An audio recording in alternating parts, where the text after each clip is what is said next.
Damon and Delilah, a Pastoral, dedicated to Consul Hastings Esquire.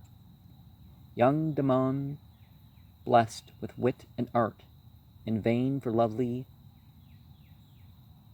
Delia pined. The rosy, so-called God that pierced his heart, his tongue perversely seemed to bind.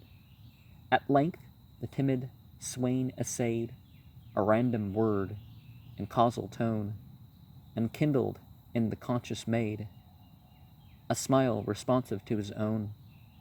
But jealous Daphne, moved with spleen, in public mocked the enamored pair, and with derision came between for Damon and his smiling fair. With pride the youthful sage withdrew, and hid the passion in his breast. Proud Delia feigned indifference too, whilst each in secret mourned the jest. In wit the lover cloaked his woe, his language sharp that once was sweet. Cooler the fair one seemed to grow, repelled by what she thought conceit. Damon her altered mien perceived, and loved her more for her disdain. Hid all his learning as he grieved, resolved her sympathy to gain.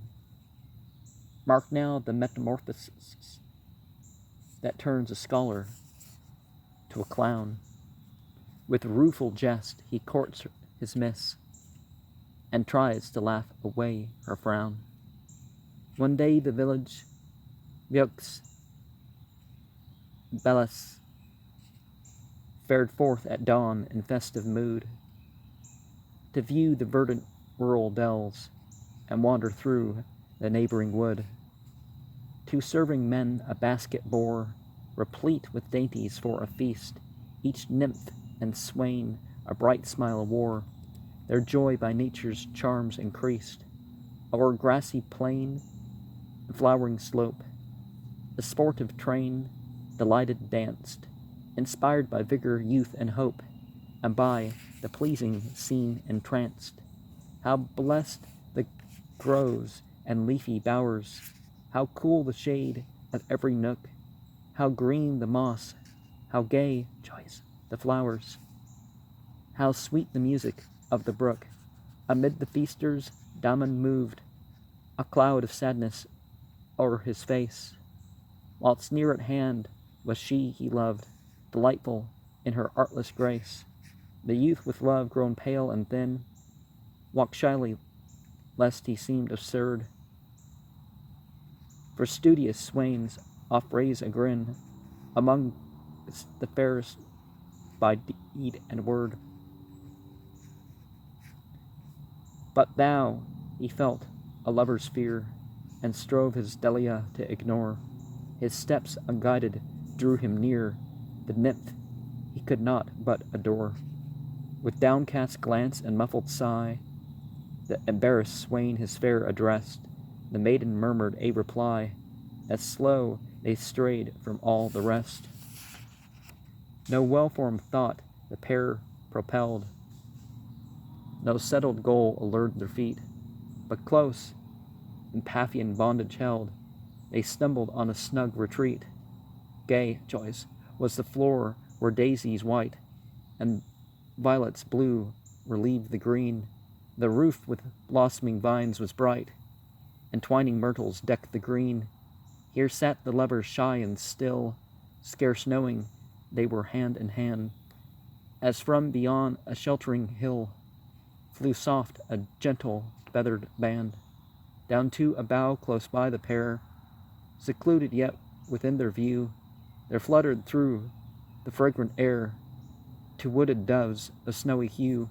With tender mien each creature spoke its simple tale of sylvan love. The cooling notes the echoes woke, and Cupid governed all the grove. The bashful Damon nothing said, but ardent-eyed the melting maid. Delia, growing kinder, hung her head, and bless the blush concealing shade. At last the conscious maiden's glance to meet her timid Damon's tried, compelled to make the first advance, since fear his tongue so fast he tied.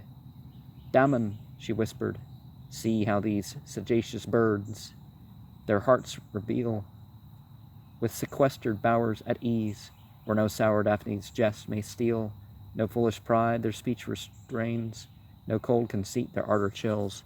Content they haunt the groves and plains, and tell their passion to the hills. If the rude pair on yonder tree to such rational bliss incline, what course is worthy such as we, our suits a wit as keen as thine? The listening swain transported heard, half doubtful to believe his ears, intent he hung on every word, filled with delight, yet close to tears. His nimble wit the words explained, yet had her speech been more obscure, the meaning he might well have gained from those dark eyes so fond and pure. Young Damon doffs his bashfulness, and in his arms his Delia folds. Affection glows in each caress, requited by the nymph he holds.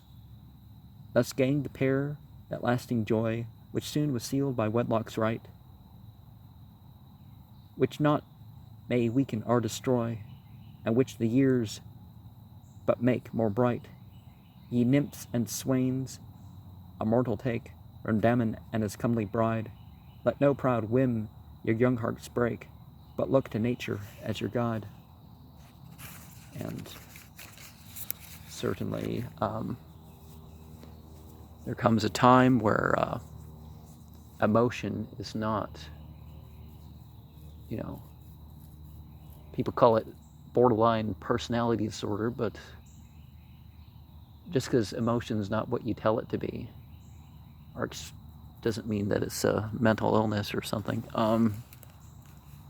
And what you pay attention to can gradually influence you. You may not like something, but you may focus on something and all that. You may give it your attention and your response, and eventually that may change.